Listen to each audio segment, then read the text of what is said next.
440, narrated by Ibn Shihab. The funeral prayer should be offered for every child, even if he were the son of a prostitute, as he was born with a true faith of Islam, that is, to worship none but Allah alone. If his parents are Muslims, particularly the father, even if his mother were a non-Muslim, and if he after the delivery cries even once before his death, that is, born alive, then the funeral prayer must be offered. And if the child does not cry after his delivery, that is, born dead, then his funeral prayer should not be offered, and he will be considered as a miscarriage. Abu Hurairah narrated that the Prophet said, "Every child is born with a true faith, that is, to worship none but Allah alone, but his parents convert him to Judaism or to Christianity or to Maganism, as an animal delivers a perfect baby animal. Do you find it mutilated?" Then Abu Hurairah recited the holy verses, "The pure Allah's Islamic nature, true faith that is to worship none but Allah alone, with which he has created human beings." 30.30. Volume 2, Book 23, number 441, narrated by Abu Hurairah.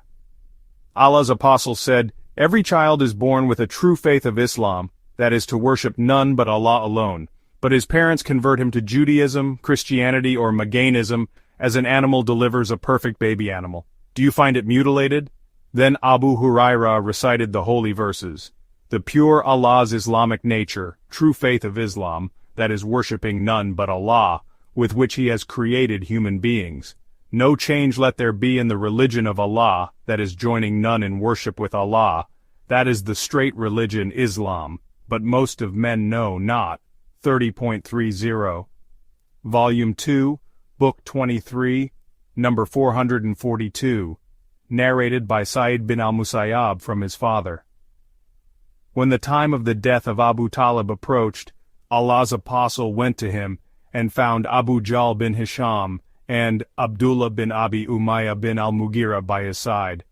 Allah's apostle said to Abu Talib, "O uncle, say, none has the right to be worshipped but Allah, a sentence with which I shall be a witness, that is argue for you before Allah." Abu Jahl and Abdullah bin Abi Umayyah said, "O Abu Talib, are you going to denounce the religion of Abdul Muttalib?"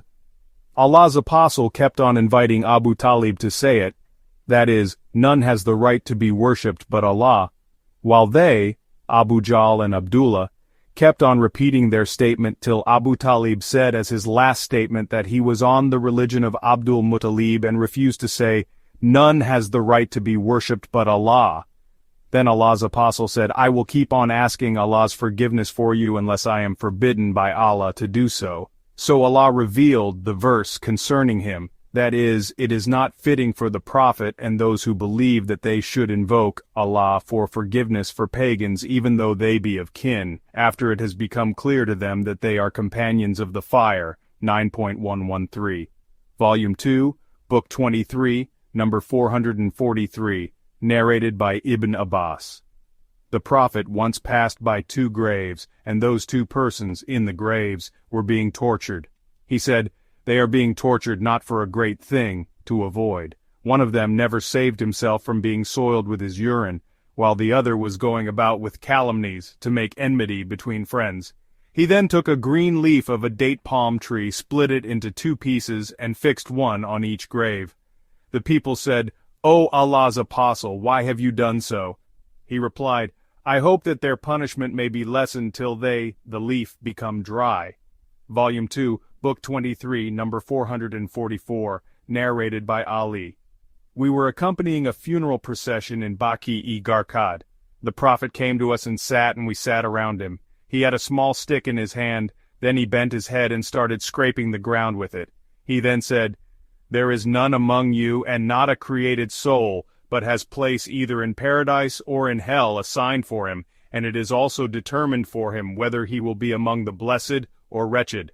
A man said, "O Allah's apostle, should we not depend on what has been written for us and leave the deeds, as whoever amongst us is blessed will do the deeds of a blessed person, and whoever amongst us will be wretched will do the deeds of a wretched person?" The Prophet said, "The good deeds are made easy for the blessed, and bad deeds are made easy for the wretched." Then he recited the verses, As for him who gives in charity and is Allah-fearing and believes in the best reward from Allah. 92.5-6, Volume 2, Book 23, number 445, narrated by Thabit bin ad-Dahak. The Prophet, PBUH, said, "Whoever intentionally swears falsely by a religion other than Islam, then he is what he has said. For example, if he says, if such thing is not true, then I am a Jew, he is really a Jew. And whoever commits suicide with piece of iron will be punished with the same piece of iron in the hellfire." Narrated Jundab, the Prophet said, "A man was inflicted with wounds and he committed suicide, and so Allah said, my slave has caused death on himself hurriedly, so I forbid paradise for him." Volume 2, Book 23, number 446, narrated by Abu Hurairah. The Prophet said, "He who commits suicide by throttling shall keep on throttling himself in the hellfire forever, and he who commits suicide by stabbing himself shall keep on stabbing himself in the hellfire." Volume 2, Book 23, number 447, narrated by Umar bin al-Khattab. When Abdullah bin Ubay bin Salul died, Allah's apostle, PBUH, was called upon to offer his funeral prayer. When Allah's apostle stood up to offer the prayer, I got up quickly and said, "O Allah's apostle, are you going to pray for Ibn Ubay and he said so and so on such and such occasions?" And started mentioning all that he had said. Allah's apostle smiled and said, "O Umar, go away from me. When I talk too much," he said, "I have been given the choice, and so I have chosen to offer the prayer. Had I known that he would be forgiven by asking for Allah's forgiveness for more than 70 times, surely I would have done so." Umar added, Allah's apostle offered his funeral prayer and returned, and after a short while the 2 verses of Surat Bara were revealed, that is, "And never, O Muhammad, pray for any of them who dies," to the end of the verse, Rebellion 9.84. Umar added, "Later I astonished at my daring before Allah's apostle on that day, and Allah and his apostle know better." Volume 2, Book 23, number 448, narrated by Anas bin Malik. A funeral procession passed and the people praised the deceased. The Prophet said, "It has been affirmed to him." Then another funeral procession passed and the people spoke badly of the deceased. The Prophet said, "It has been affirmed to him." Umar bin al-Khattab asked Allah's apostle, PBUH, "What has been affirmed?" He replied, "You praise this, so paradise has been affirmed to him, and you spoke badly of this, so hell has been affirmed to him. You people are Allah's witnesses on earth." Volume 2, Book 23, number 449, narrated by Abu al-Aswad. I came to Medina when an epidemic had broken out. While I was sitting with Umar bin al-Khattab, a funeral procession passed by, and the people praised the deceased. Umar said, "It has been affirmed to him." And another funeral procession passed by, and the people praised the deceased. Umar said, "It has been affirmed to him." A third funeral procession passed by, and the people spoke badly of the deceased. He said, "It has been affirmed to him." I, Abu al-Aswad, asked, "O chief of the believers, what has been affirmed?" He replied, "I said the same as the Prophet had said, that is, if 4 persons testify the piety of a Muslim, Allah will grant him paradise." We asked, "If 3 persons testify his piety?" He, the Prophet, replied, "Even 3." Then we asked, "If 2?" He replied, "Even 2." We did not ask him regarding 1 witness. Volume 2, Book 23, number 450, narrated by Al-Bara bin Azib. The Prophet, PBUH, said, "When a faithful believer is made to sit in his grave, then the angels come to him and he testifies that none has the right to be worshipped but Allah and Muhammad is Allah's apostle, and that corresponds to Allah's statement, Allah will keep firm those who believe with the word that stands firm." 14.27.